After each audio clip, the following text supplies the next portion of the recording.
a lot of time if you do them well. So it can be it's a really interesting run for like an hour-and-a-half race of a vanilla game here. There's a lot that can happen that makes it really interesting and really different. So both racers here, first thing that they'll be doing is setting up their menu, setting up the memory cursor for easy memorying, and lowering the battle speed and raising the message speed as much as they can. And then the first little bit of tech you're going to see on the first few battles here is we want Netera to get as much experience as possible from these battles. So we're actually going to get Wedge and Vix to run from every one of these fights if we can. Oh, and a little bit of a tough start there from Essentia with Wedge not running away. So that's going to put her behind the 8-ball for experience early. It's really important that we get Netera to level 6 by the time we add Locke to our party, because future characters essentially join based on the average level of your current party. So if Terra's under level, then Locke, Edgar, and Sabin by extension will all wind up joining at lower levels than we want as well. So I would imagine Essentia's probably going to have to grind out an extra encounter or two here. So that's an unfortunate start for her, but it's certainly recoverable. The way running works in Final Fantasy VI is a little bit different from a lot of the other Final Fantasy games. Characters can only run if they have a full ATB bar, and there's also a hidden run bar that also needs to be full, and then the game just needs to randomly check to see if you have those two criteria met. So that means you can charge that run bar by running during animations, or of both yours and the enemies, so that you can specifically get only certain characters to run as long as they don't have a full ATB bar. So that's the strat that we're using here with Wedge and Vix, and we'll be using it later with Locke as well.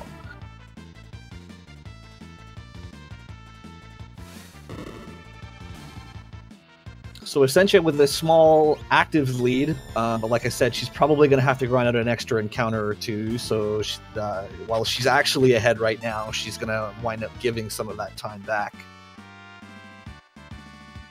And we should see here if these runners are on the step route. So you can, before the race or before a run, you can set the encounter seed. And so there's one specific seed, 244, that will give you essentially the best set of encounters we can hope for. And usually if you're not on step or on the step and seed route, you'll usually wind up with an encounter in this little walk. So the fact that both of them didn't have one makes me think that they are both doing seed manipulation. So that's something that we can look for.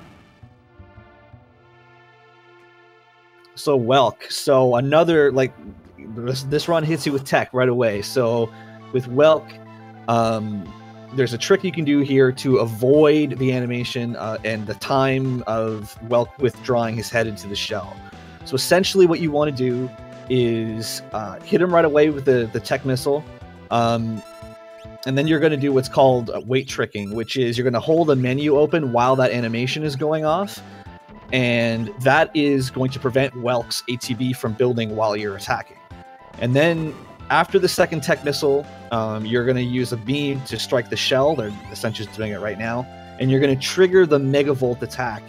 And there's a bit of a weird, funky AI thing that happens where the counterattack sort of overrides the attack the Welk has queued, and the shell doesn't withdraw the head.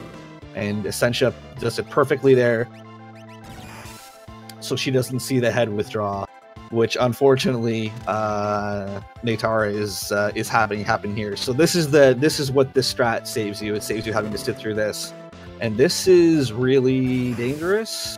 A little bit lucky there. Netera definitely could have died if that Megavolt had hit her, but dodges that bullet.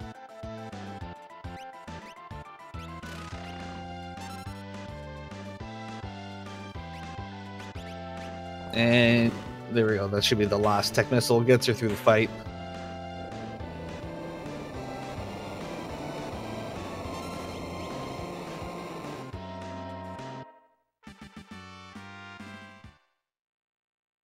And now we move on to the first of a few cutscenes in this run. So for anyone who's not familiar with the game, plot-wise, this is an Esper magical being. The evil empire that we're a part of wants it, and we essentially get to this point. We find out that Netera here has been a slave to her actions and is now finally just recovering her free will.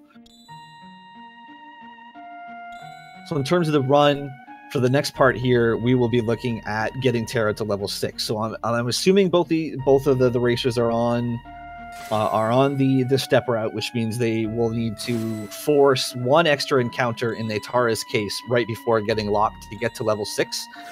Because of Wedge not running on the very first battle in Narshe, I imagine Essentia is probably going to have to grind out one additional encounter as well. So Essentia definitely had the quicker execution, the quicker run through the first part of Narshe here.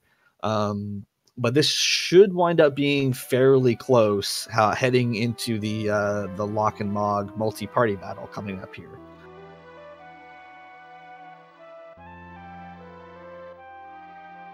All the fights in the cave themselves are all really straightforward. A multi-target fire from Netera will take out anything, no problem.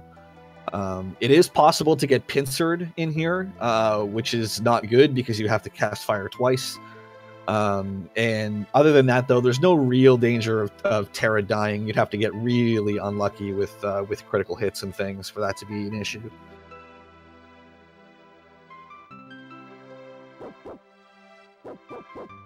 The only other little bit of RNG here is those repo men can what I call death wrench you, where as they're dying, throw a wrench at you, and you have to wait through that whole animation if they do it. So just one of the little things in terms of the small time gains or time losses adding up, but it's something that's completely out of your control. And again, for anyone who's never really played the game, a lot of the clocks in this game actually have elixirs in them. And that includes the clock that's in Arvis's house right there. So if you're brand new to the run, you can pick up that elixir as a safety.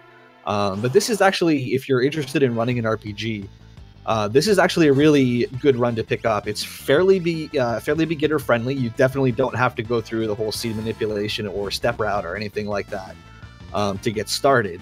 And it's relatively beginner friendly, but it still has some neat little speedrun tech in it for you to learn. And the runs are about an hour and a half to 2 hours. So that's, in terms of length, obviously that's way better than in terms of not being too long than a lot of other RPG speedruns. So if you're interested in picking up an RPG, this is a really good run to get. So we'll see here if Essentia gets level 6 off this fight, or if she's going to have to grind out another one. I imagine she's probably going to. I don't think she'll get enough experience here. And there's the death wrench there I was talking about. And no, there's no level there. So I'm assuming, yeah, she's going to grind out another encounter.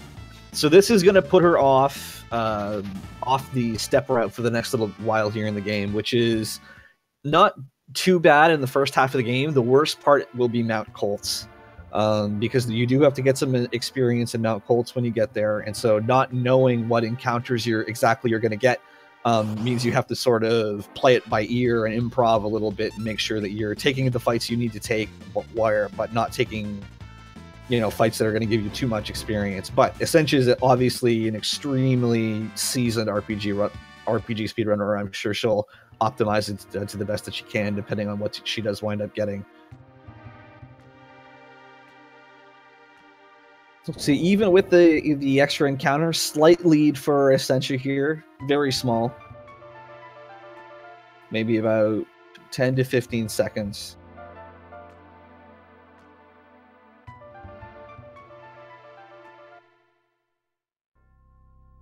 And we're just heading into another flashback here for Netera. This is an event that the game references multiple times, where she supposedly kills 50 soldiers in 3 minutes.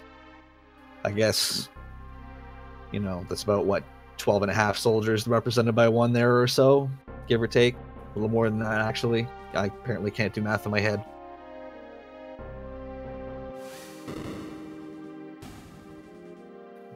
.666 roll from Netera's side.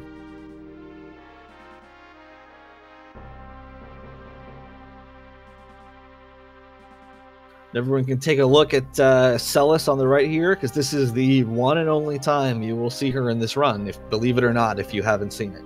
So we'll definitely get to that later.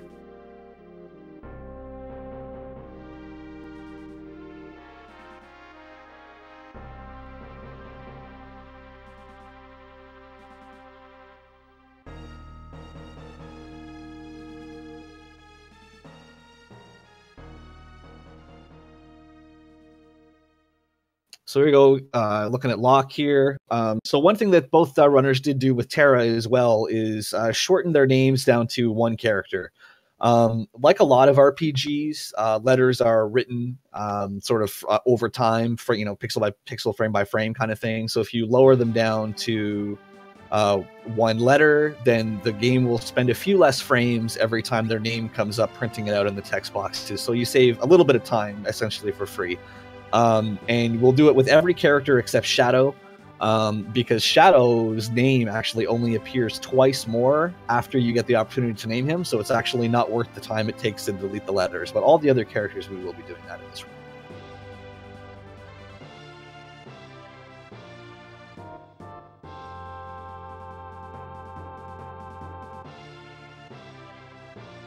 So heading into the multi-party battle, neat little thing here. If done properly, you don't need to fight any of these Vomammoths here at all. Basically, you can walk past them when their legs are raised, and you actually don't draw the encounter aggro from them if you do that. So I'm sure both runners will set that up and try to do that here. Missing it puts you off your encounter spawn packs. If you do wind up fighting one and you're on the step route, you'll still get encounters on the right steps, but the encounters themselves that you're expecting will be different.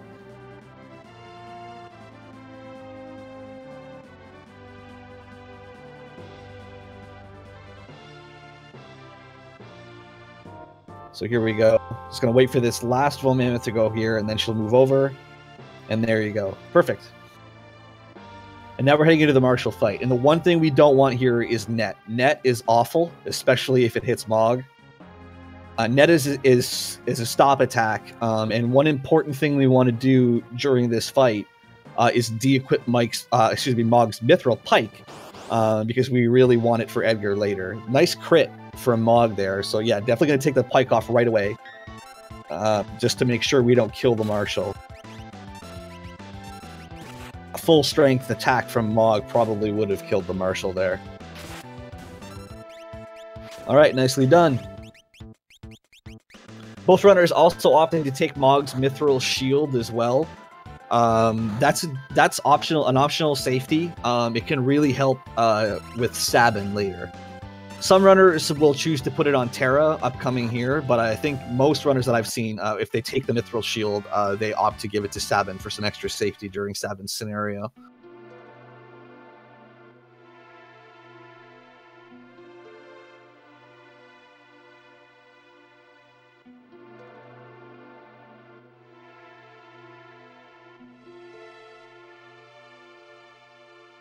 So here we learn about the secret passage that we'll be using later that gets us into the back door of Narshe. And we will be heading off to the land of cutscenes, Figaro Castle. So this, unfortunately, is one of the slightly slower parts of the run. Bunch of cutscenes with just some walking sort of interspersed until we get out of Figaro. It is important in terms of your walking here for steps, though. We'll be able to see for sure here.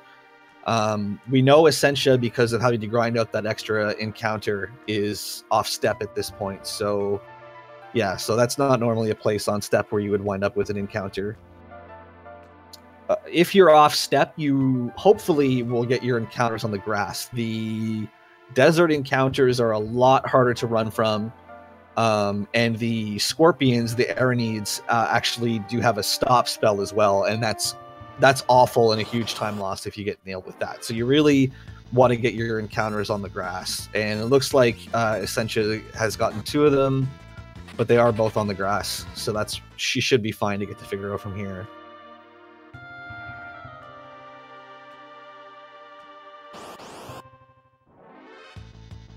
And I believe Netera just took that encounter a step early as well. So I believe she needs to make up a step somewhere. That's okay right now. You have a step to make up on Mount Colts. So as long as she takes that into account, she should be all right.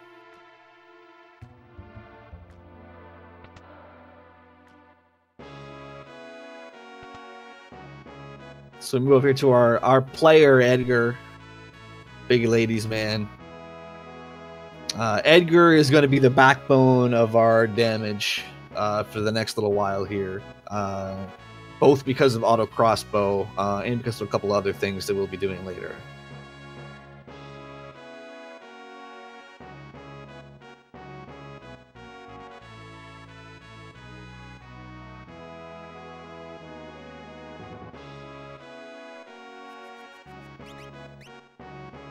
So while we're here, we will also be very shortly learning about Edgar's either twin or younger brother, depending on which side of the fence of the argument you fall on that for. Sabin, who is also going to be extremely important in this run. Ironically enough, Locke is pretty much, I don't want to say useless, but mostly useless. In this run from here on out. Even though he has an entire scenario to himself, doesn't really get to do much in it. Not in this route anyway.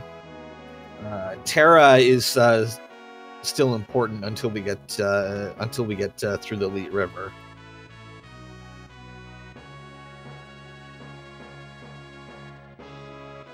I mean, let's be real.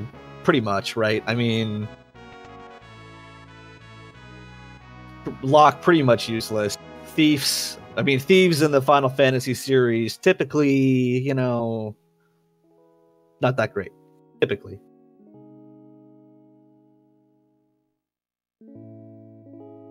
Sorry, treasure hunters. Sorry, misspoke.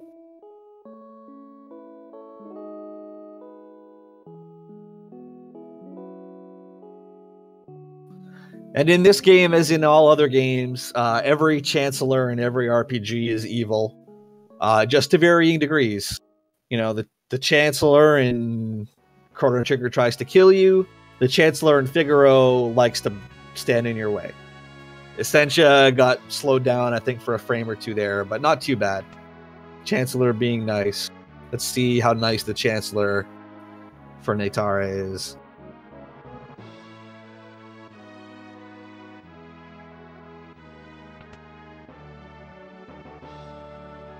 Oh, about the same. About the same. Okay.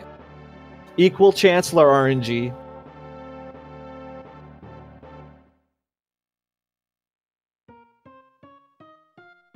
And of course, we get to see the amazing villain Kefka.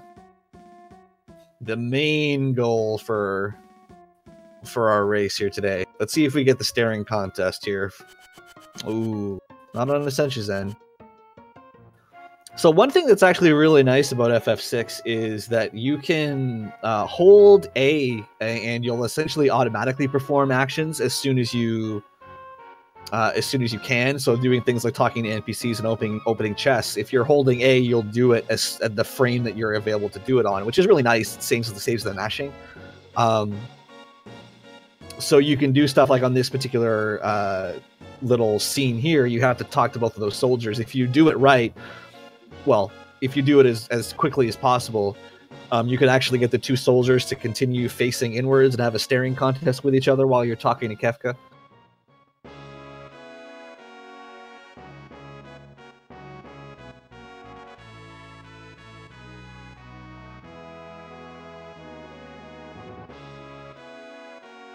And I always love this as a kid here too, that if you know what you're doing, you can beat Locke here.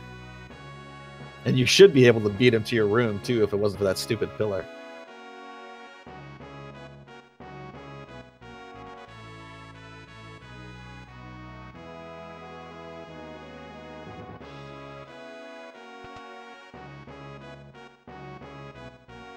Alright, so the Land of Cutscene's almost over.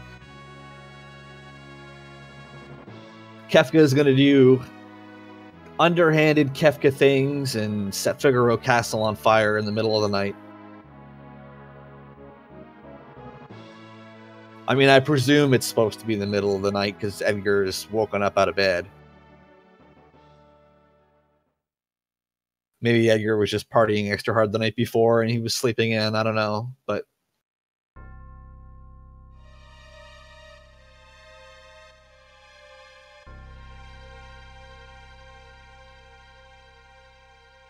And we get to see Edgar and the Chancellor's... I mean, I'm sure it's mostly Edgar's plan because the Chancellor would have betrayed him if he was involved. But Edgar's brilliant plan to get away from the Empire here, and we get to see the completely realistic and not at all fantastical mole castle of Figaro.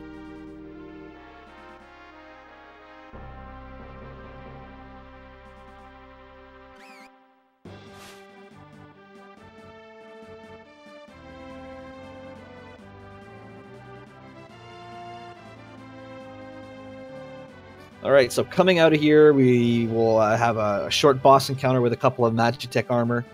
2 auto crossbows from Edgar takes them out. You can opt to try to steal some tonics from them as some safety healing if you prefer. And we'll see if either runner opts to throw the Mithril Shield on Terra or if they're saving it for Sabin, as I imagine they probably are. Super, super important not to use magic on Terra either in this fight or before you reach South Figaro. Otherwise, you will be treated to a very long cutscene. The magic cutscene, as it's known.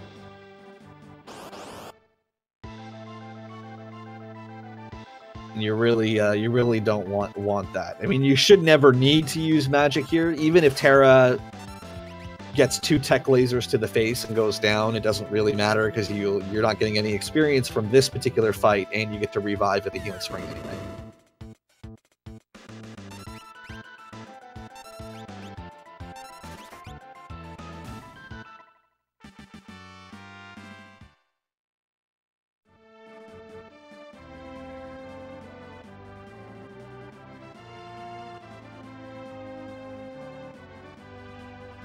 So still really close in the race here. Small lead for Essentia still. But still really close. Definitely in the range where one really nice play or one mistake either way could make a difference, but really close.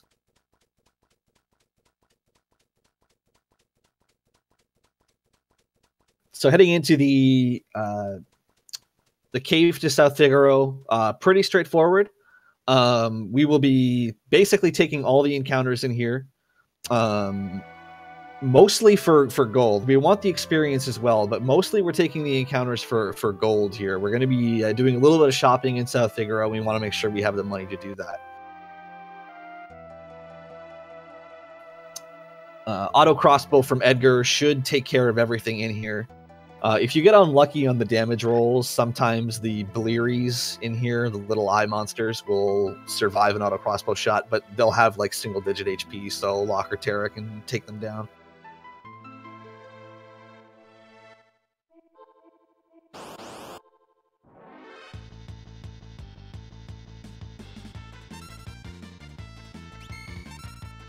So again, the thing you're mostly hoping for here in this cave is you're hoping for good ATB on Edgar. The quicker you can get the auto crossbows out, the better off you are.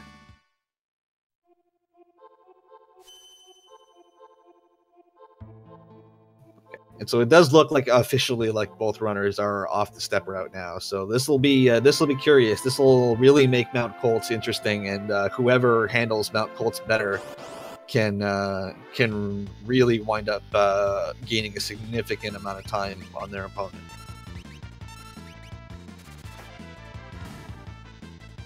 So there you can see it, got it right there. I believe the Bleeries have 119 HP, so that one literally had 1 left. So just taken down there by Terra.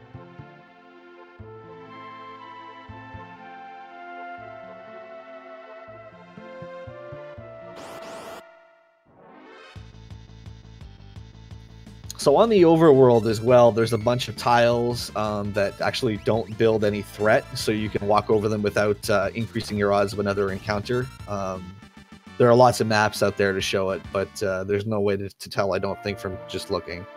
So here's our shopping here. So 3 pairs of sprint shoes, mostly because we will have 3 separate parties coming up soon. So we're gonna want to make sure we have one set for everybody, since they double your walking speed in non-overworld areas, essentially. There is a variant on this where you go with 2 sets of sprint shoes and pick up a star pendant instead. The star pendant prevents poison, but in FF6, if you equip a relic that it prevents a status condition while you have the status condition, it'll actually strip that status condition off for you. So it's essentially, 1 star pendant is essentially an infinite stack of antidotes. And there are a few enemies that can poison you in this run, like the Trilliums here on Mount Colts can.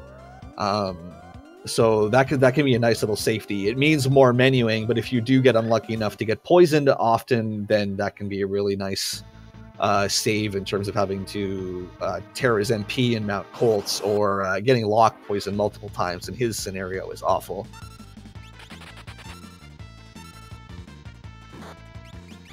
So making the detour here to pick up the Atlas Armlet. The Atlas Armlet essentially increases all of that character's physical damage by 25%.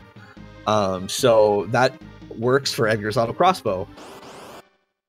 So that's a really nice pickup for him. And then we will also be doing some other physical attack strats with Edgar as well. So the Atlas Armlet really just makes a ton of sense for the small detour there.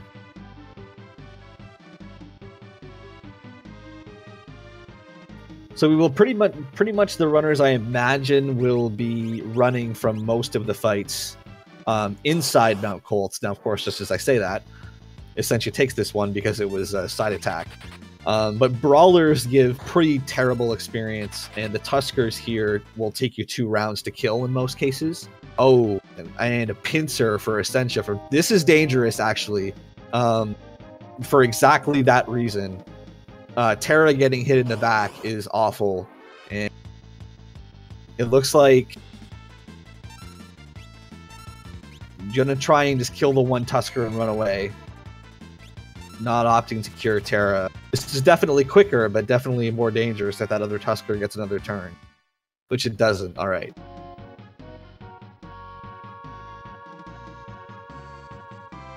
So that is 5 more, and P gone. Might opt to use a sleeping bag on the save point here for Essentia.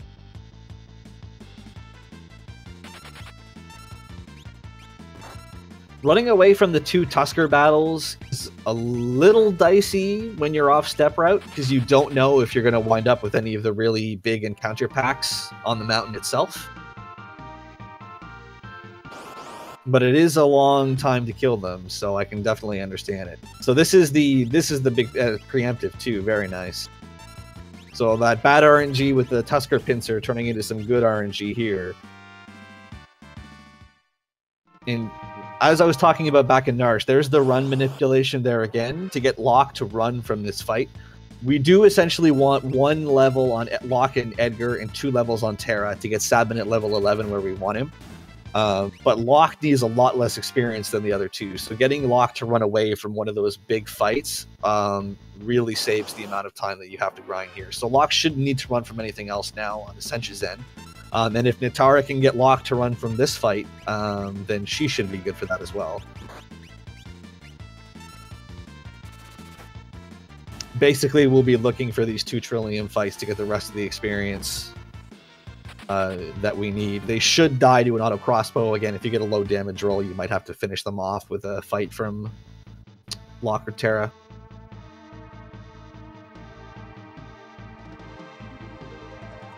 And yeah, this is a race to the end of the multi-party battle in Narshe. So basically, when you beat Kefka and he runs away from you, that's our finish line. That's where we're headed to. It's a really nice little race for well, it's a nice little run for racing, as I should put it. It's not too long. And like I said, there's a lot of neat little speedrun tech even for a run that's nowhere near the run of the full game. So you can see Essentia didn't wind up with enough experience to get where she needed to be, so she's going to have to grind out another couple of fights here as well. Actually, with this pack, she may only need one.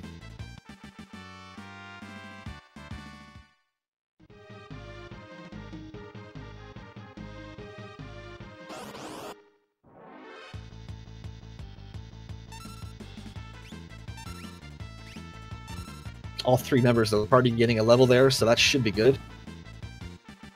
Yeah, just taking the cure there to make sure Edgar can survive the Vargas fight. So Vargas comes with two Apple-approved bears called Ipoos. One single target fire and an auto crossbow shot will take out the Ipoos, and you can't hit Vargas until both of them are down.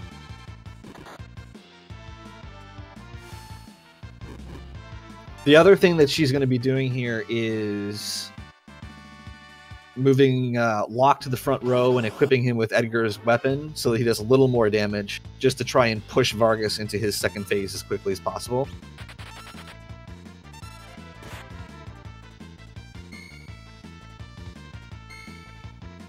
The other thing that you can do on the Vargas fight to speed it up a little bit is, depending on when his ATB bar fills and when he gets his attacks, you can try to either get him to Doomfist Sabin as soon as possible, so that by the time the Doomfist speech is over, you still have to finish inputting your blitz, so it doesn't cost you any time, or you try to wait trick as many of your attacks as you can to let Sabin blitz before the Doomfist ever comes out. Vargas, funnily enough, is kind of one of the bosses in this route where the speed tech doesn't save you a ton of time either way. I mean, it definitely does save you some if you do it correctly, for sure. But there's a lot bigger time saves on a lot of the other bosses in this run by comparison to Vargas.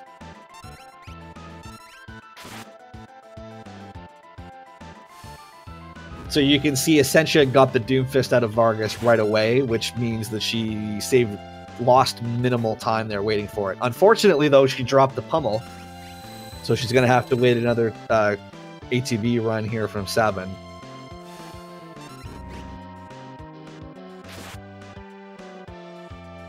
So for anyone who's never played this game before, Sabin's special ability is called Blitz. And it's essentially a throwback to fighting games. Kind of funny too, because Final Fantasy was originally supposed to be called Fighting Fantasy, so I always wondered if that was part of that reasoning too. But essentially, blitzes are button combinations that the game wants you to put in. So if you mess up the button combination, then Sabin won't use the blitz technique correctly.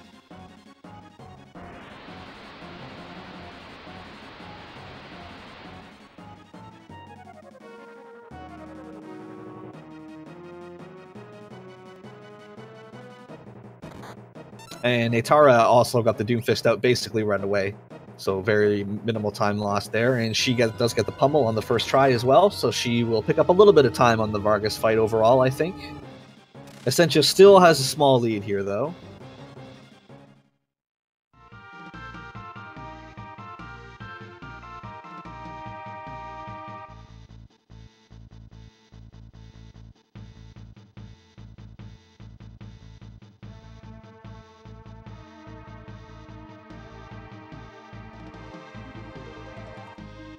And this walk to the Returner hideout has a lot of threat-free squares on it, which is why you'll see Essentia taking that slightly windy route up here. She's hitting as many of those threat-free squares as she can to try to minimize the amount of encounters that she gets.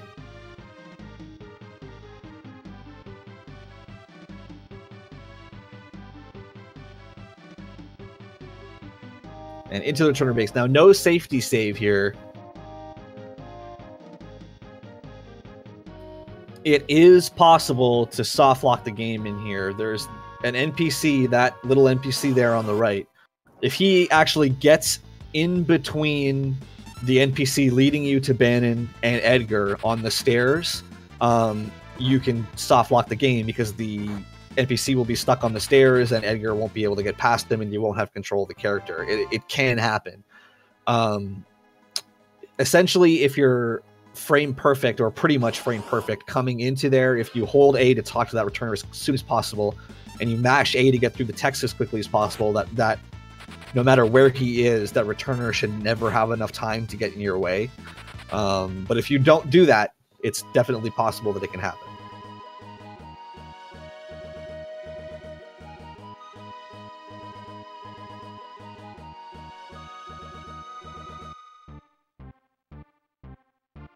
So we'll watch on Netera's side here and just make sure that she's okay. I don't see an NPC, so she should be fine. Yeah, she's fine.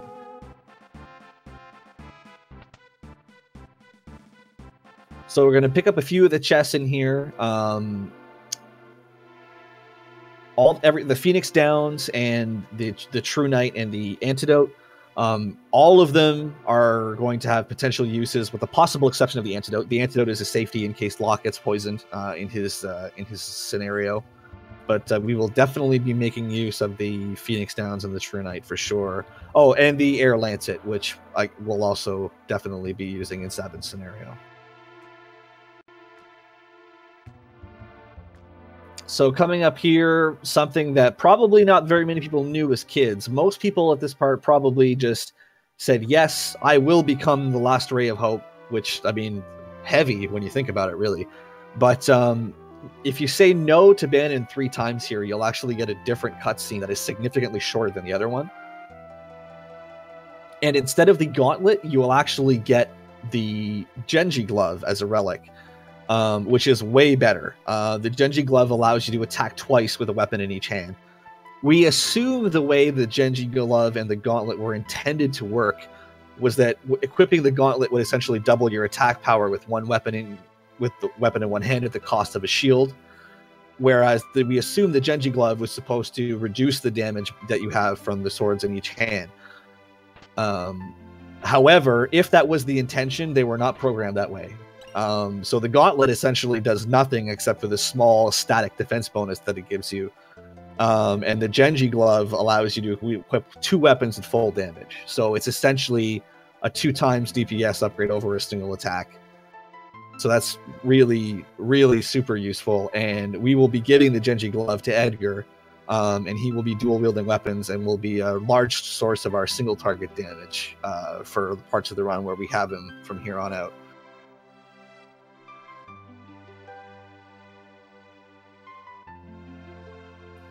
So Essentia here is going to be doing a little bit of menuing to set up for the Elite River. And I assume she will be setting up... Yeah, she's saving. So she's setting up the river manipulation. So encounters on the Elite River, because it's sort of a scripted event, work a little bit differently. The encounters on the river are actually based on your NPC movement value, which is basically a value that controls how the random NPCs walk around whenever there's one on screen. By doing this save and this reset here, we reset our NPC move value, and so this returner here will always move the same way. And if we transition on that first square where he walks on that carpet, we guarantee ourselves the most optimal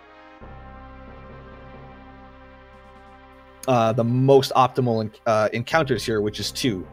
So we should be running away from the first one. And then the second encounter should be a 2 Pterodon encounter, where again we'll be using run manipulation to have only Edgar finish the fight and get Edgar to level 11.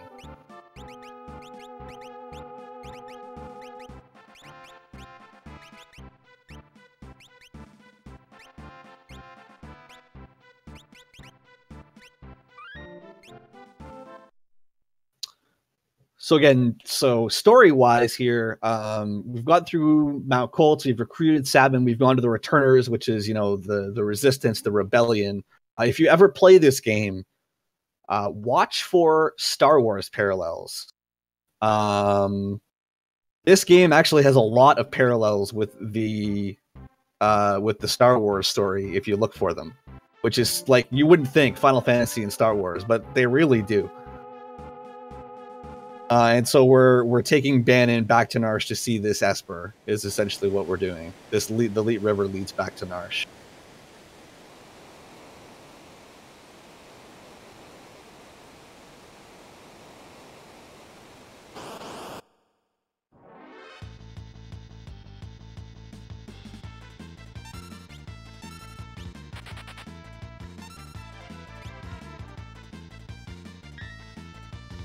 So you can see Essentia has not picked up any other encounters here. So she's moving Edgar into the front row so that he does full damage with his physical attacks and that Genji glove that we gave him.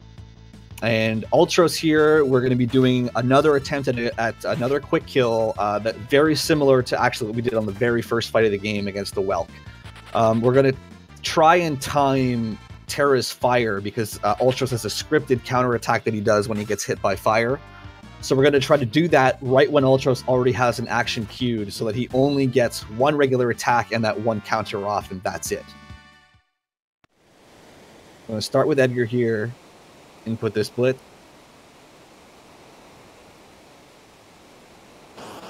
Okay, not weight tricking, so interesting. Okay, she's gonna weight trick this fight. Okay. So here she gets this fire off, and I don't think Ultros has had a turn, so she's probably got it here. Sorry, hasn't had a turn after that initial one where he whacks somebody right away. Oh, dropping a blitz though, so without that damage from that Aura Bolt, we're probably seeing another attack. So weight tricking. Weight tricking is because we're on the weight battle setting, if you have a menu open, like a magic or an item menu, enemy battle meters won't rise while you have that menu up. So essentially weight tricking is you start an attack, and as the animation is going off, you open a menu so that the enemy battle meter doesn't fill while the animation is going on. So you get to delay the enemy turns for as long as possible by doing that. If you weight trick too much, you could actually wind up losing yourself some time because you're not attacking as quickly as you can. But on these quick kill setups where we want to time our attacks to happen at a very specific point based on what the enemy AI is doing, weight tricking is what helps you get there.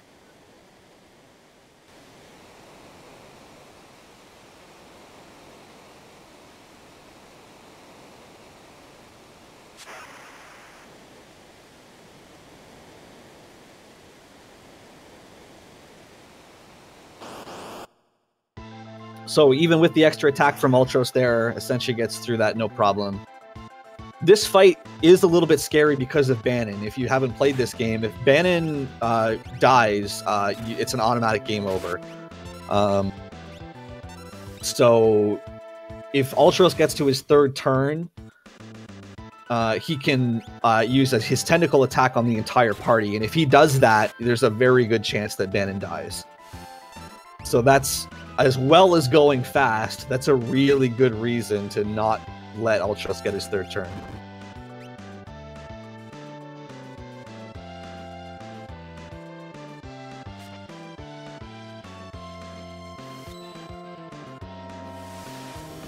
And you can also see there another interesting thing for this game that you see Terra has the cool shades going on there.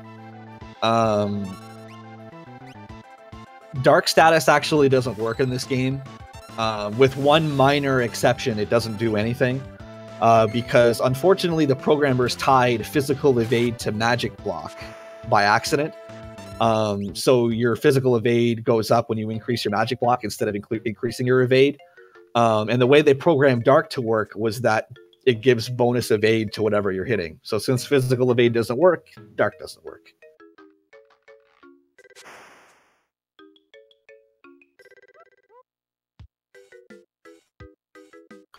So another benefit from resetting for the river manipulation is that you get to be back on step route now. So Essentia, even though she lost step route earlier, is going to be back on it now. And I believe Netera is doing step routing as well, so she will also get to be back on step route here. So the party split. We're going to have to play through all of these three scenarios here.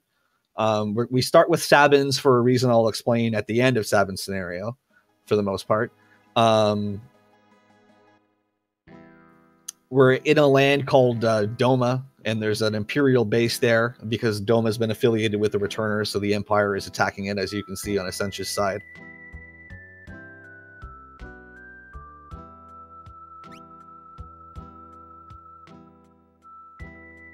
And we will meet the mustache man himself, Cyan, our senior Bushido, or senior samurai. Okay, so I guess Netera is actually not doing step manipulation, since she's intentionally forcing an encounter there outside the forest. The forest encounters are harder to run from, or potentially they can be. Yeah, I'll refrain from the singing.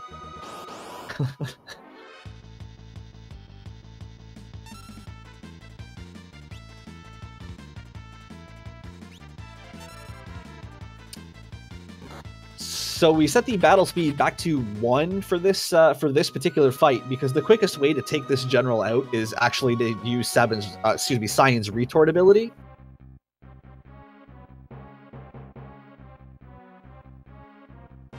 Just like that. And that will only go off when Cyan gets hit.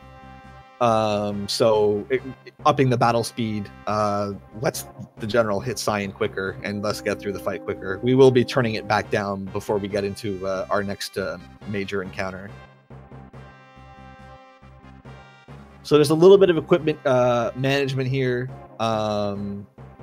Unequipping the ninja gear from Shadow and giving it to Sabin. Sabin is a little bit slow and a much more important character than Shadow for this. Shadow, unfortunately, is essentially just a meat shield in this run. He's here mostly to take damage. It's technically faster to do this run without Shadow, but it's very, very not safe. The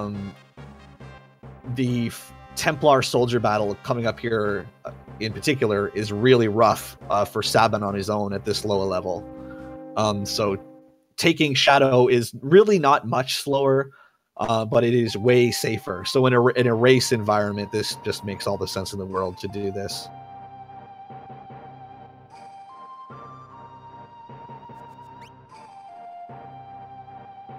He's Mustache Man. There you go. That's all you're getting out of me. I am no Mr. MV by any stretch.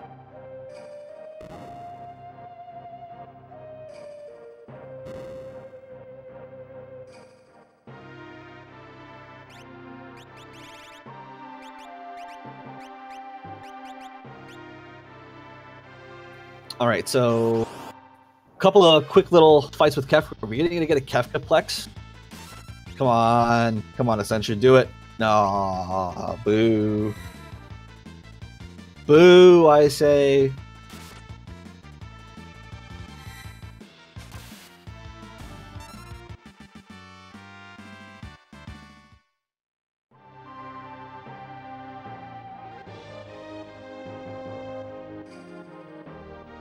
And so Essentia is coming up on the fight that I was talking about, the Templar soldier fight.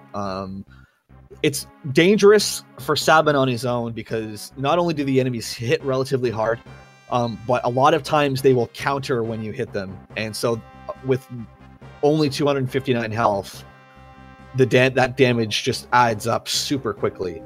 So it is possible with the black belt to do this fight with only Sabin and not have to heal or anything, but it's extremely unlikely, and it's you could very easily die. So this is what we picked the air lancet up for, was to throw it at one of these Templar.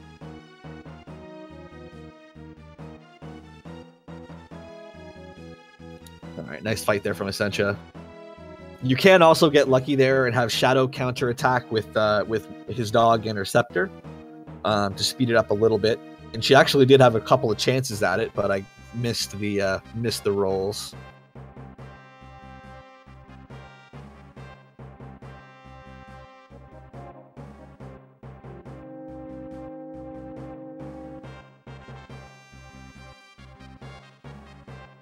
And so race-wise, Essentia has opened up a bit of a bigger lead here. I do believe a lot of this came on Mount Colts. I do believe she had a much more efficient Mount Colts than Netera did.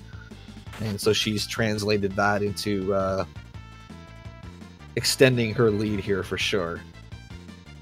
Again, though, there's lots of stuff that can happen coming up. Lots of places that if things can go wrong. Netera definitely nowhere near out of it for sure.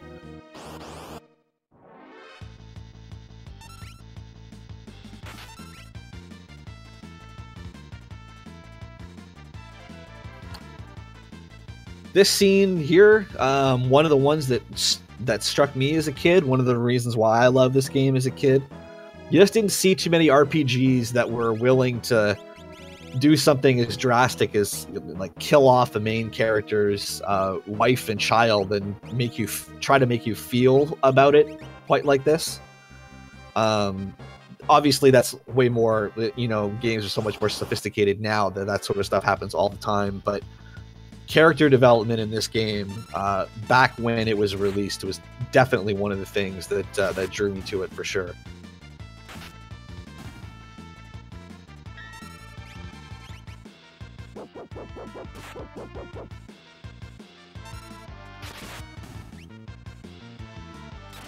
So, oh, Shadow taking a dirt nap there for Netera.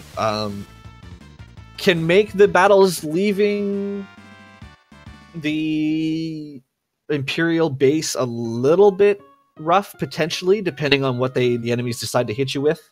But again, Shadow's job is mostly just to absorb damage. So the fact that he's absorbed that damage and Sabin hasn't, he's already mostly done his job.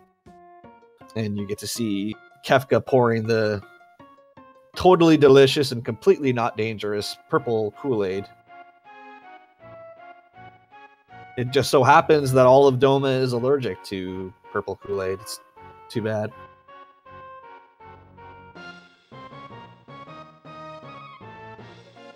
Oh, I get to see a counterattack from Interceptor there on Essentia's side that's going to let her, essentially going to let her one round this.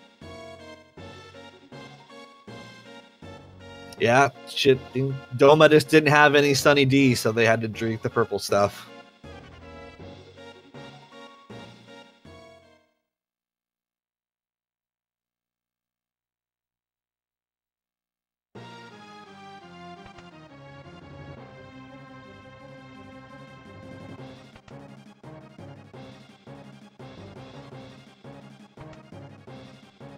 So yeah, plot-wise, Kefka has poisoned the entire kingdom of Doma by poisoning the well, as it were. Nice preemptive attack here on Essentia's side. That's nice. Cyan even being helpful and just taking out one of the soldiers, which is great. Pretty much perfect for that cadet fight.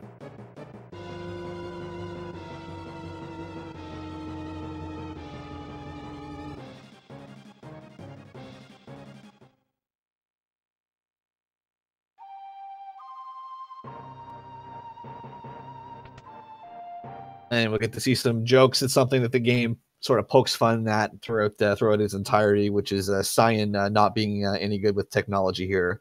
And we'll get to see him spaz out on this Magitech armor.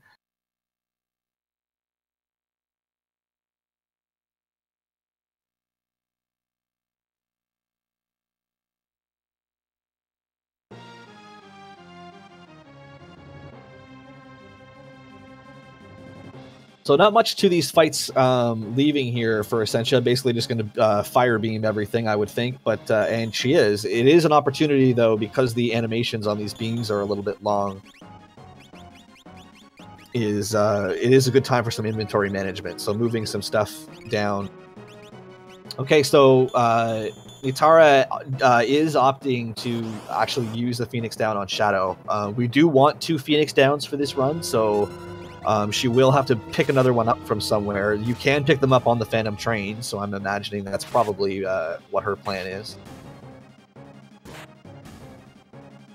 So a little bit of time lost to the menuing there, unfortunately, but...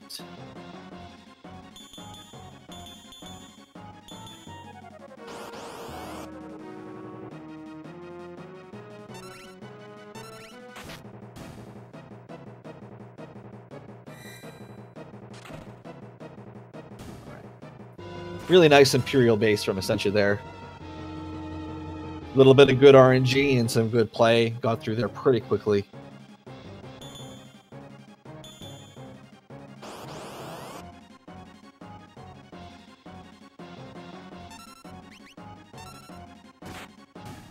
Netera waiting here to see what Cyan does.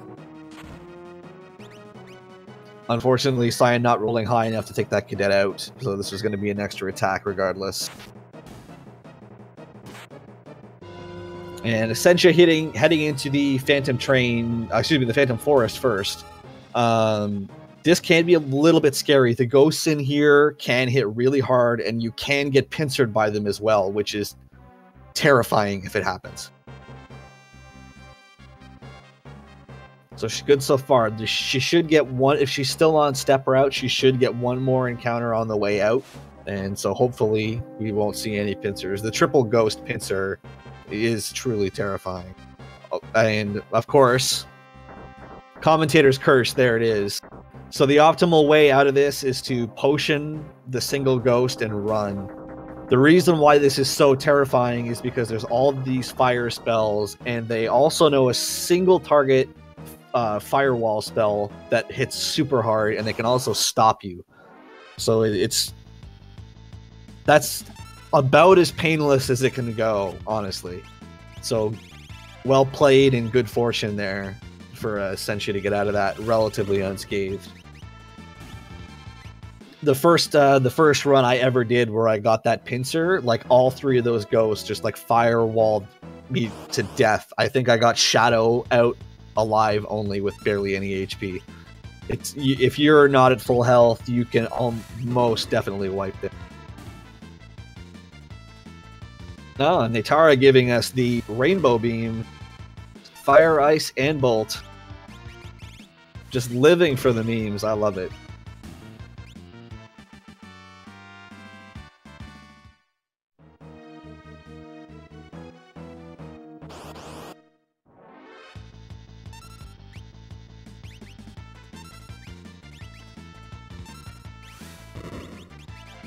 So with the Phantom Train here, this is where the step route really matters. We're going to force an encounter before leaving this car. So, so we're going to force one right here, just because this fight with these three still goings is much easier than anything you'll get outside. The only problem with this is that now if you want to stay on the optimal step route from here on out, you don't have any steps to spare. If you take one threat generating step where you don't want it, you will change your encounters and where you get them. Nice preemptive here though on that. That's really nice.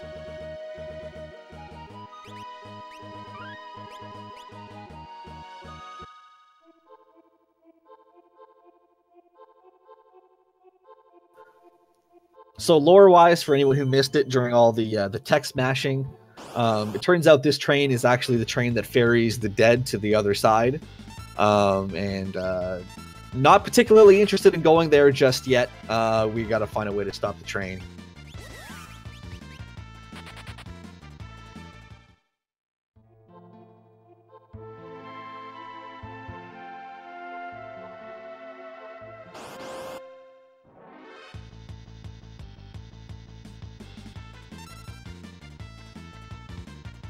So both runners moving along pretty nicely here. Netera getting through the Phantom Forest. I believe she has one more encounter left to get through. No, she should be good from here. So she does avoid the triple ghost pincer. So definitely picked up a little bit of time there. It will be interesting to see because Netera is not on the optimal step route. How encounters on the train go for her though.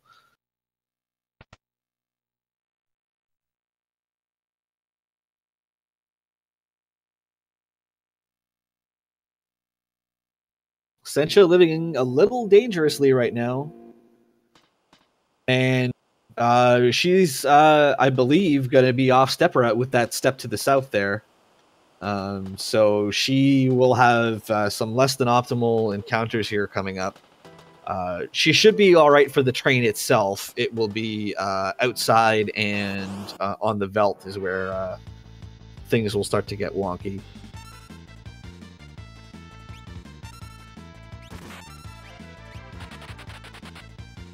Getting nice luck here with the preemptives on these bombs. You really want to get encounters inside the train cars when at all possible. Because outside you can get a pack of 4 whispers, which is both really hard to run from and can cause you a lot of damage. That's why the step route is really nice, because for this long stretch here where you have to take encounters outside, you'll get single bombs, which are much easier to run from. It is still a little scary, though, because the bombs do have blaze, which will do a ton of damage, and if a single target blaze can definitely one-shot you. But usually it'll go a lot better than the 4 Pack Whisper fight will. And so here we go with one of the more ridiculous fights of running from a train on the tracks. And, oh, we're seeing it. We are seeing it, folks. Get hyped for the Trainplex. Yeah!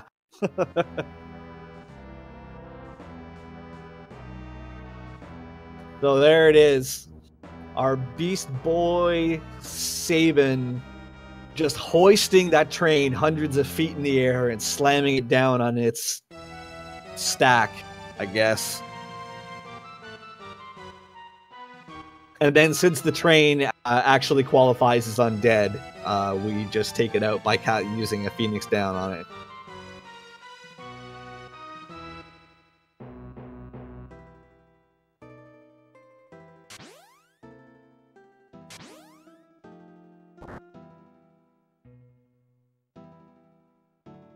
Yes, run validated from Essentia's end. We'll see very shortly here if Netera validates her run.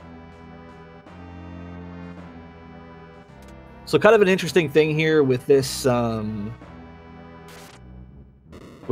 scene that Essentia's going through, in that there's just a static timer that counts down in the background before it lets you move on. So you can actually do any menuing or anything like that that you want. For this little bit, as long as you don't go over that time, you actually don't lose anything.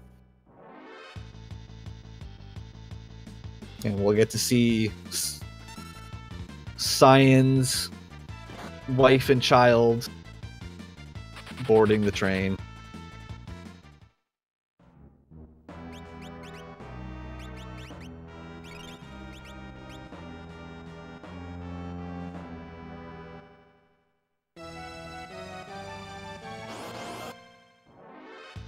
Very sad cutscene, just hits you right in the feels.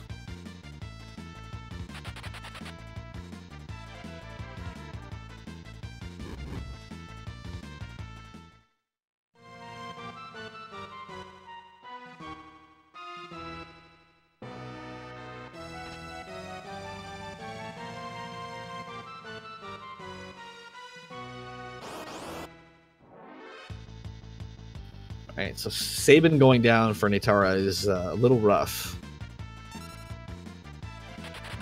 Because Sabin has the ninja gear on, he's probably going to be the fastest person on the train, which opens you up to get hit with something really nasty. If you get hit with Evil Toot, I mean, it's theoretically possible for both characters to get muddled or berserked or something.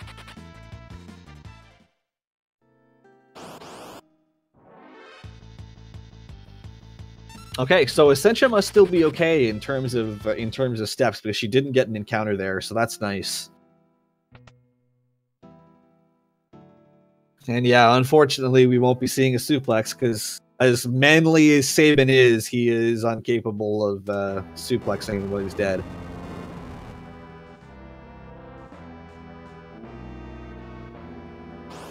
So, setting up for Barren Falls here for Essentia. So this is another really neat little trick that sort of combines something, an old trick with a brand new one. So normally there's a trick we set up here on the actual boss fight itself called Psycho Cyan, which is essentially if you revive Cyan, his retort gets a little wonky, and he will retort any physical attack, not just the ones that hit him, which is how it's intended to work. But what was relatively recently discovered is that if you target an enemy with both a physical and a magical attack on the same round, the enemy AI gets really bugged and does some really strange things. So retort actually counts as a magical attack, a magical source of damage.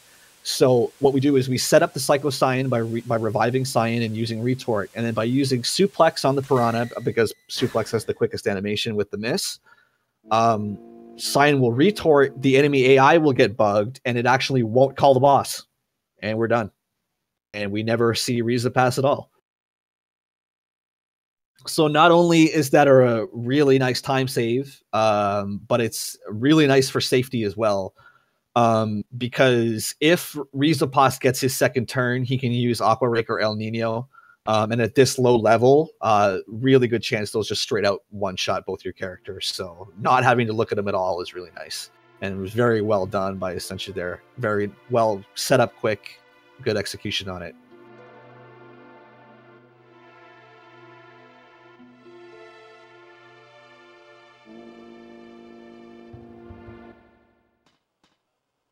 And now for Gau. So Gau, we do need to recruit him before we can move on to the last part of Sabin's scenario here.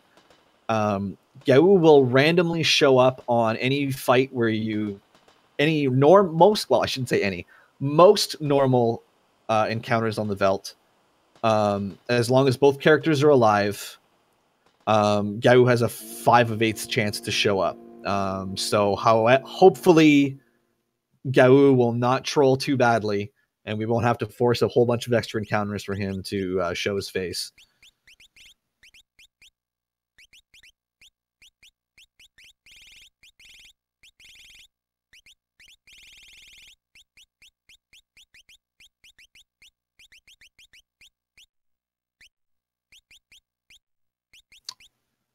So this encounter here is intended as pincer. It is a pincer, but it's quick. And it gives you some nice encounters in terms of being able to get through them quicker to get Gau later.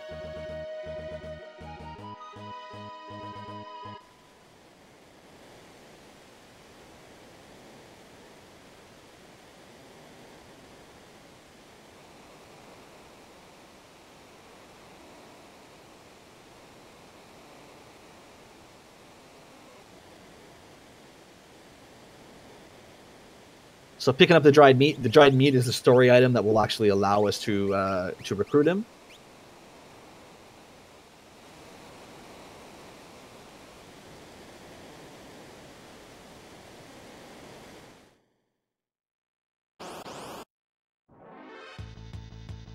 And we will see,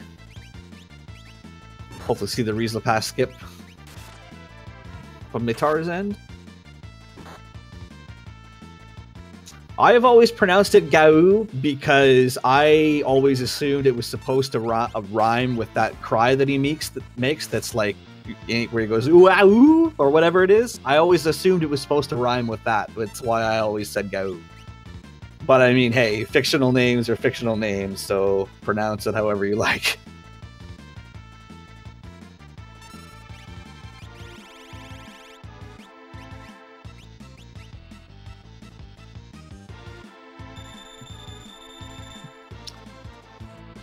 So Gau is trolling Essentia here a little bit, hasn't shown up in the 2 encounters, so we're going to have to force a few extra ones. This Vomammoth fight can be a little bit scary because of those blizzards.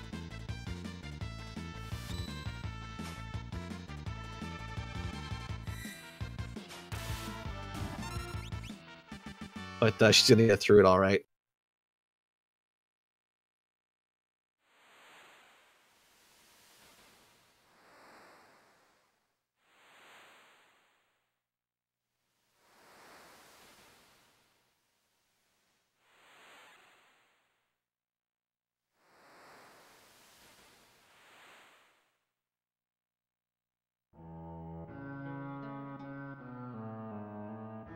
And now we get this long cutscene, pretty funny cutscene, but long cutscene here with little horseplay.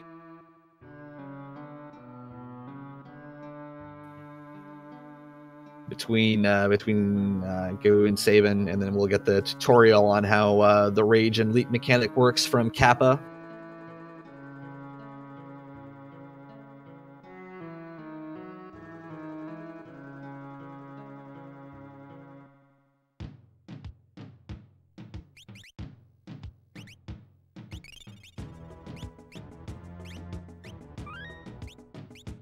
That's true. Somebody needs to make an emote of Kappa, I guess. The imp with the Kappa face, the FF6 style imp. Be a good one.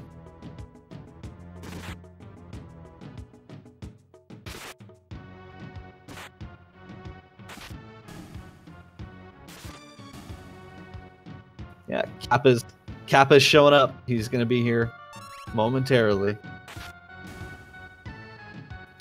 So we'll see if Netera can pick up a little bit of time here by getting Gau in the first two encounters.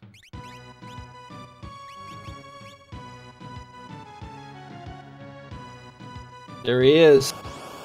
Everybody wave to Kappa.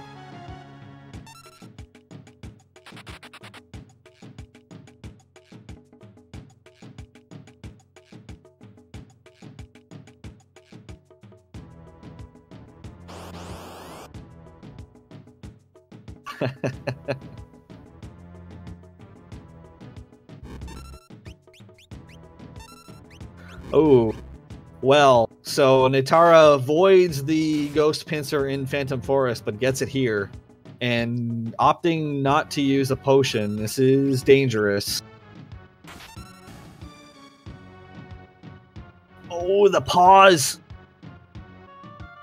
The double pause! Oh, boy. Oh, this could be really rough.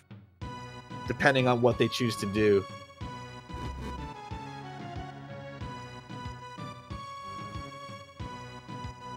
Only the one fire so far. The ghosts do have slow ATB.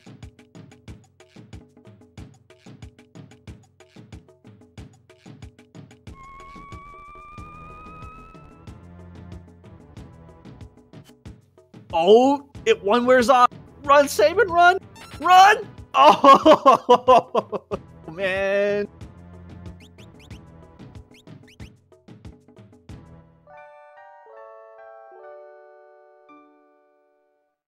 Gets through it, though.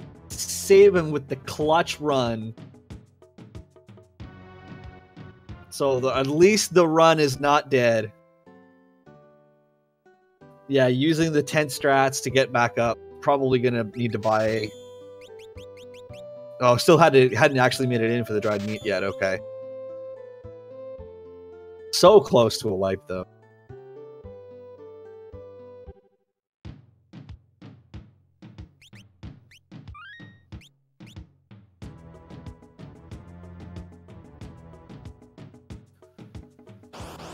So Essentia moving into Serpent Trench. So Serpent Trench, it can be a little bit scary on the very first encounter. The very first encounter can be a single Anguiform, and if you get that, Anguiforms can Aqua Rake you if they're the only enemy left on the field. So that can be a little bit scary if you happen to get it. But otherwise, the Serpent Trench should be pretty free. You can get pincered; it is possible. So unless you get pincered, you should be fine.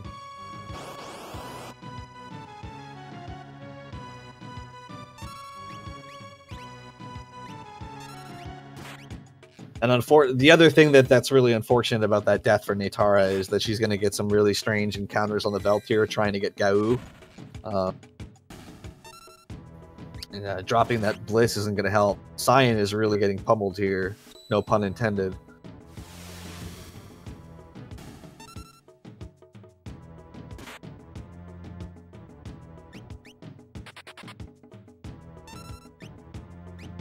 Yes, wanted Cyan to run to make sure that he lived. I'm not sure if Gau can show up if you have a party member who's ran, though, to be honest. I've never had that situation.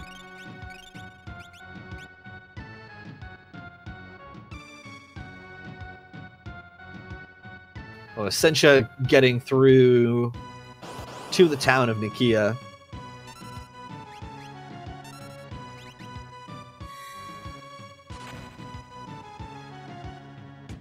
And going to buy a whole bunch of smoke bombs, this is the exact reason why we do Saban's scenario first.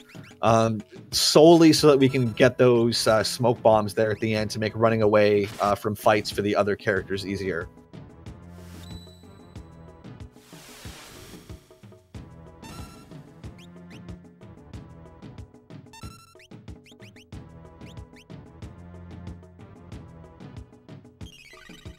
So another interesting note about the Velt is that because of the way the monsters work and the way they're split into different monster packs, that fight with the 2 Templars and the 2 soldiers is on such a ridiculously high pack set that you basically don't have any other packs before it, and the Velt cycles through them in order. So you'll see that at fight on the Velt a lot when you get here.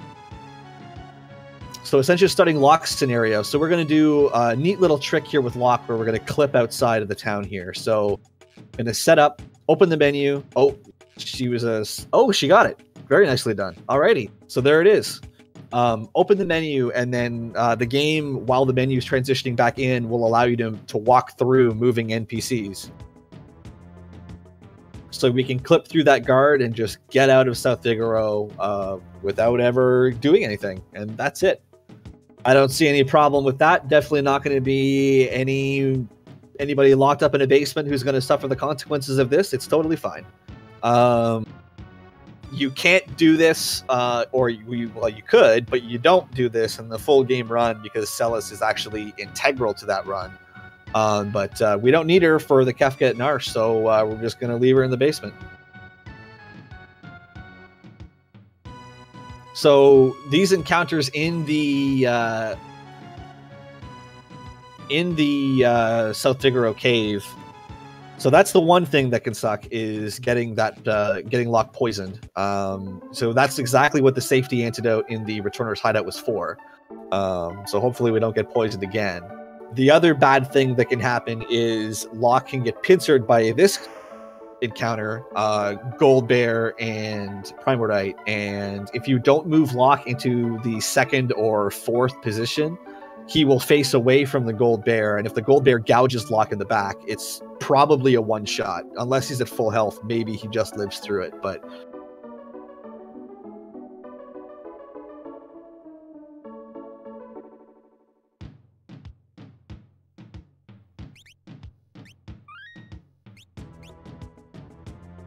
and so we get to Tunnel Armor, and Locke has a very creepy conversation with his alternate personality.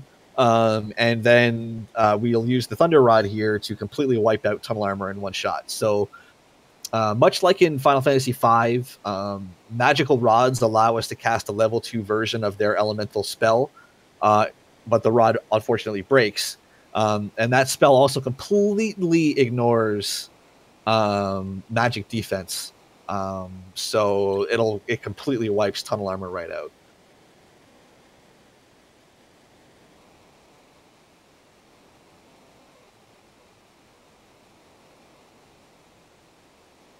Yeah, just to sort of summarize the race so far, Essentia had both runners were very close coming out of Narshe and Figaro. Essentia had a small lead.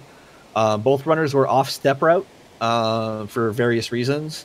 Essentia, I think, had a much more efficient Mount Colts, which built her up a little bit of a lead coming out of the Elite River. And then she sort of extended it a little bit throughout the Phantom Train, and then those shenanigans on the Velt for Netera also cost her a little bit of time there as well.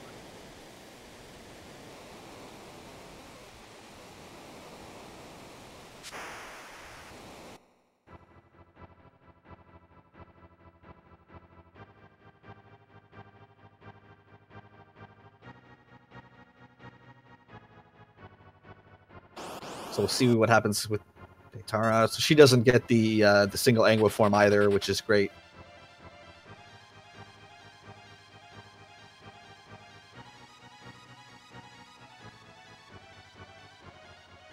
And Essentia's moved on to the final of the 3 scenarios. This one's really straightforward. Definitely the easiest of the 3 casually. I'm just going to finish the trip down the Elite River for these 3.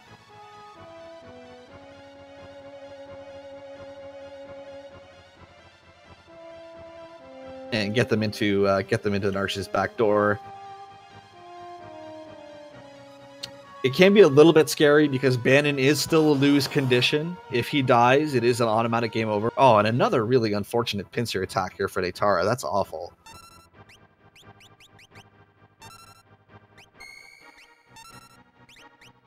And you have to be really careful with this pincer. And essentially, wow, man, they were just like crazy on the pincers, but for Essentia has smoke bombs, so hers doesn't really matter. You do have to be a little bit careful with that encounter, because both the Anguiform and the Aspic have very powerful attacks that can one-shot you if they're the only enemy left on the field. So you really want to make sure you only kill that Ectanian. The problem is that all three of these characters that are special attacks, you can't target them. So it can be, definitely can be dangerous. So Essentia just went through the security checkpoint there. It's actually super easy to do that break, because if you just hold A when the lights start, the first frame that it will accept an input is one of the frames that breaks you out. So actually super simple. And Essentia did not buy an extra Mithril Pike, so she is into the Moogle party room to pick up her Rune Edge from this chest here. And we will be equipping that on Edgar during one of the smoke bomb animations as his secondary weapon.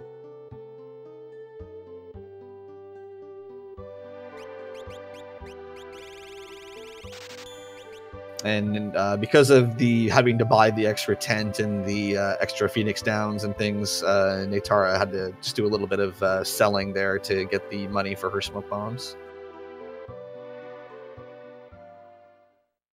And this should be the last random encounter for Essentia here. One more smoke bomb.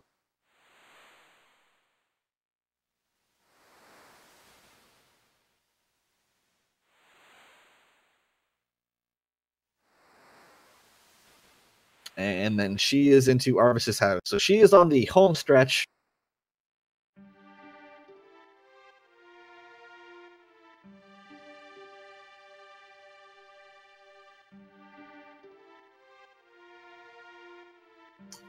Heading into the multi-party battle here. Netera is starting out with lock scenario.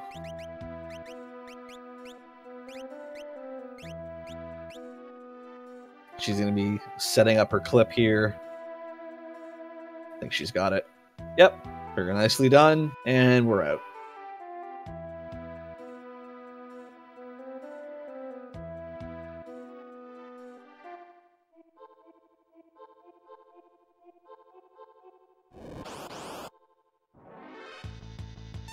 Nice preemptive. Yeah, Essentia's mostly has had some pretty decent RNG. She did get that one triple ghost pincer that was really rough in the forest, but she managed to get through it.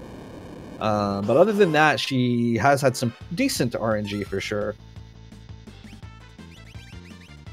Netera, unfortunately, has just had the RNG just jump up and bite her.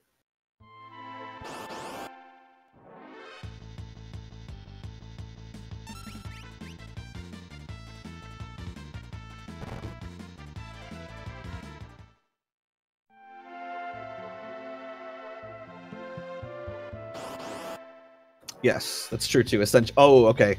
All right, just Primordites. This isn't too bad. The Primordites can stop you as well. But looks like we're going to get out of this. Netera's had super terrible luck with the pincers. And meanwhile, on Essentia's side, we see the true face of evil, General Kutan, the monster who torched Miranda.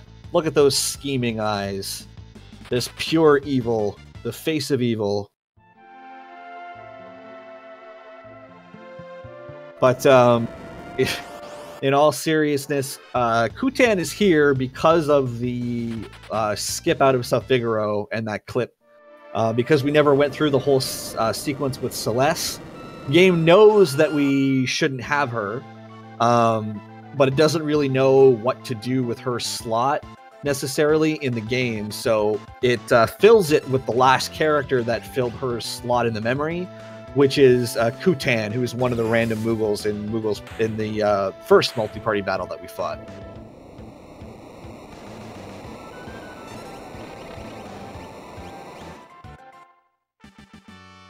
Look at him standing there just scheming. Just plotting his next move.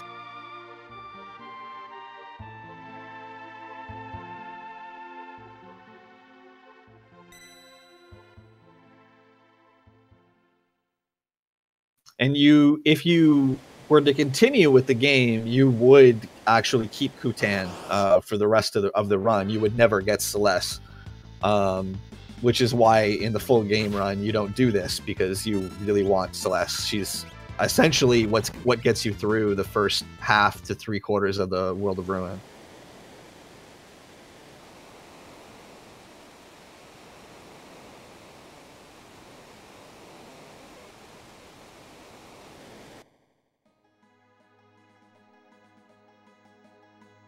Of course not.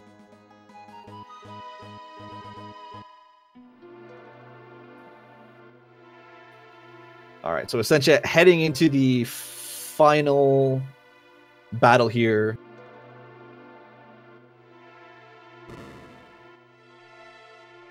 So this is another multi-party battle. Bunch of these throughout the game if you play the entire in its entirety, and we will not be taking any encounters in this one either. So you can sit right here and avoid this first wave of green soldiers, and then you can move over here to the far left corner. You can avoid this wave of brown soldiers as well. There is an alternate strat where you can actually move up closer and not have to wait quite as long, but nobody does the thing. Nobody does it. Kappa. So just avoid that rider, and now we're on Kefka. So much like Ultros and the Welk, we want to try and use the wait trick on some of these moves to delay Kefka's third turn. As Emperor Gestal is pointing out, on Kefka's third turn, he has a 33% chance to cast Ice 2. If he decides to hit your entire party with that, that can basically wipe you out. So we really don't want Kefka to have his third turn if we can avoid it.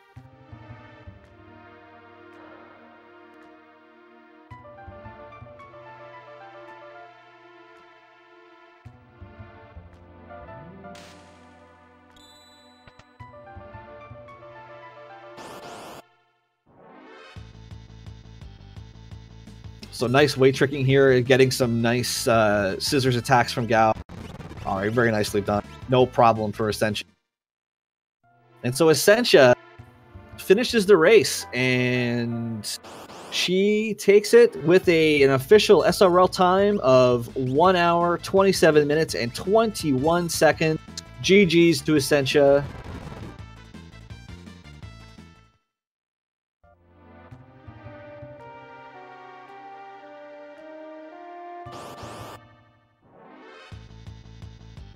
Very nicely done on her end there. Got some pretty fortunate RNG, all things told. But she still played really, really well. 127 is a very nice time. Very nice time. Anything... I mean, there's a lot of good runners who are going to get sub 130s, but anything sub 130 in a race environment is excellent. And especially because she was off step route for being first part of the run and stuff too, it's fantastic.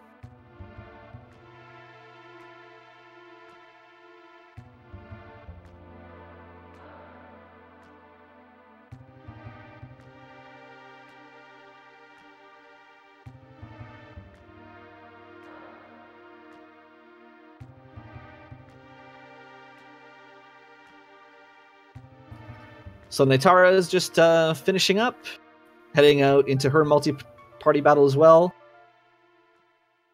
And honestly, really impressive that she's kept it this close, considering all the awful, awful RNG stuff that happened to her. Especially from like the second half of the Phantom Train onward, just horrible, and managed to get through it.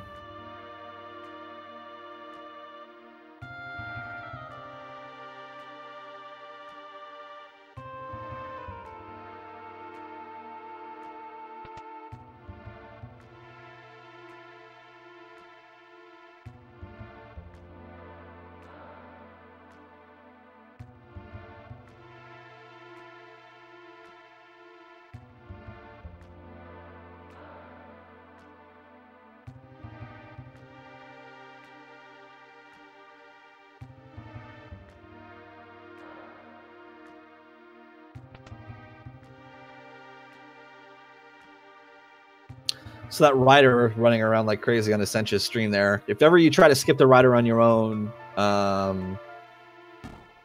you definitely aggro him from a little bit further away than you would think. And it looks like I'm joined by the winner here, Essentia. Hello. Congratulations. Hello. Thank you so much. Not a problem. Very, very interesting race from both of you. Just wanted to ask, so what goes through your head on that very first encounter when Wedge doesn't run away for you there? It's just like, oh, this is going to be interesting. Especially since earlier today I spent a lot of time practicing the step route. And then as soon as Wedge doesn't run away, it's like, well, all that practice was for nothing. Just completely out the door, yeah. Yeah. I will say, though, from having to do it from the seat of your pants, you had a very nice mount Colts. Do you anything in particular when you're in that position that you look for or don't look for when you're doing it? Yeah, well, I mean, I kind of knew what to do already because when I first started speedrunning this game, it was before there was any step route or seed manipulation or anything like that. And so I always had to just kind of deal with whatever happened on Mount Colts. Right. I still tried to get to the same levels. And so I already had a lot of experience doing that. So, it's like, well, I'll probably lose some time, but I still know what I need to do. All right. Yep. Hear you. You really nice boss manipulations as well. I think Ultros was pretty much more or less perfect, I think, for you. No, I messed up an Aura Bolt. Oh, that's right. You dropped an Aura Bolt. That's right. Yep. Yeah. What about that Ghost Pincer? Always a little bit scary when that shows up? Yeah, it can be. But, I never even thought of it before. I can't remember who I got it from. But you can just use a potion on the one on the right side and then run away. That's pretty simple, but I never thought of it before. It was just recently that I started doing that. Yeah, it definitely works. Netera definitely had a bit of a rough pincer string. I'm sure we'll talk about it with her when she finishes up and gets in here. But yeah, she put up considering the RNG that she got in her encounters, she put up a really good fight, I think.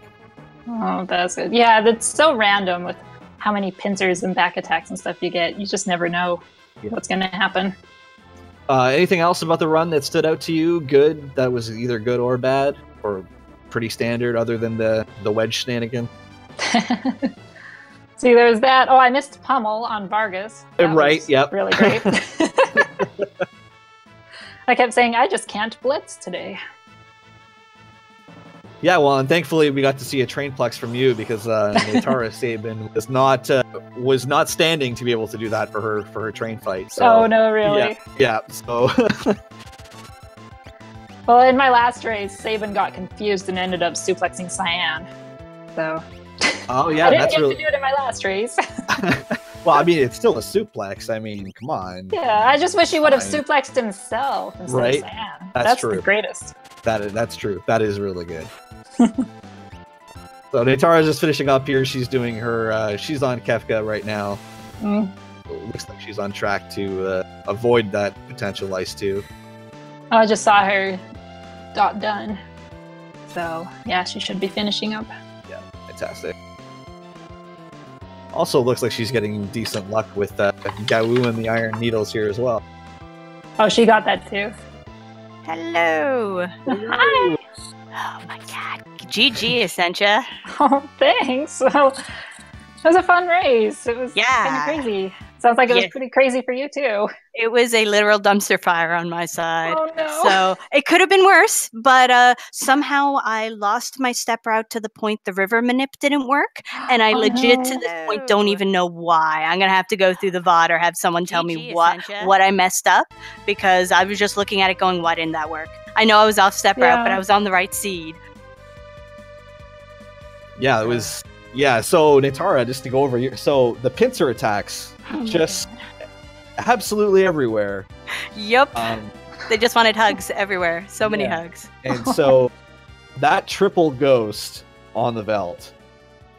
Oh my god. So I cried so hard I couldn't even. I'm about to say, was your heart in your mouth for that? So I was shocked I escaped, but I'll tell you, my mantra of safety saving was strong there, because I was like, well, it'll be bad if I die, but I did safety save, so I'm gonna lose like a minute rather than half of my run. Right. So just Essentia, she had both Cyan and Sabin get hit with pause before they could run. I was just sitting there going, don't die, run, and then Cyan died, but I was like, oh, guess who has a tent? Using it. I need it, and that was before I even got to Moblitz. So when I was there, I was like, I'm gonna buy another tent. Wow, that's crazy. Yep. Goes to show, guys. Use the step route, guys. So important. Yeah, and safety saves for sure. Yeah. Didn't wind up being needed, but yeah. Thank goodness. That's what I mean. I recovered pretty good. Yeah, I was actually remarking on that as well. That considering what the game tried to deal you, I thought you did a fantastic job. I was very happy with what I did. Considering the RNG, I was getting like some of the stuff at the beginning was 100% me. That wasn't the game. But after I lost step route, I was actually performing really well. But the game was like, nope. Here, have some RNG. Have some more. And I'm just like, please stop. Yeah, the game really had it in for you. Absolutely. Was great. Yeah. Super close race though, for the most part. I think Essentia, you just had like maybe a 20-second lead for the first third of the run or so before it opened up a little bit because of the river manipulation. But yeah, no, it was really close. And like I said, both of you guys did an amazing job of dealing with what the game threw at you. So high level stuff. Really good race to watch. Good performance from both of you. And it was fun, and like I like to say, it's the bad runs where you really learn. So that showed me that I know the game better than I thought, so that made me feel really good about that. So hey, it was a great learning experience and a really fun race. Fantastic. Like I said, congratulations to both of you, and GG's to Essentia on the win. Fantastic race. Well, thank you. Yeah, and thanks, Netera. That was fun. Oh yeah, thank you. This is great. Alrighty, guys. So thanks a lot, everybody who came in and watched. Fantastic race for me to watch. I'm sure you all loved it too. Remember that if you like what both these runners threw down for you, be sure to drop them both a follow. I'm sure they would appreciate it. They would love to see you in their chats in the future. And absolutely. I'm just going to take a look and see what we have on tap. I do believe we've got another... oh my god, there's like a million races this evening. There are. Yeah, what do we still have got there? Actually, I think we're done for today. Alrighty. But we got stuff early tomorrow morning. Absolutely. Just the month of December is going to be crazy on speed gaming. So many tournaments going on, daily link to the past races 3 times a day. I think 4 new tournaments start in the first 5 days of December.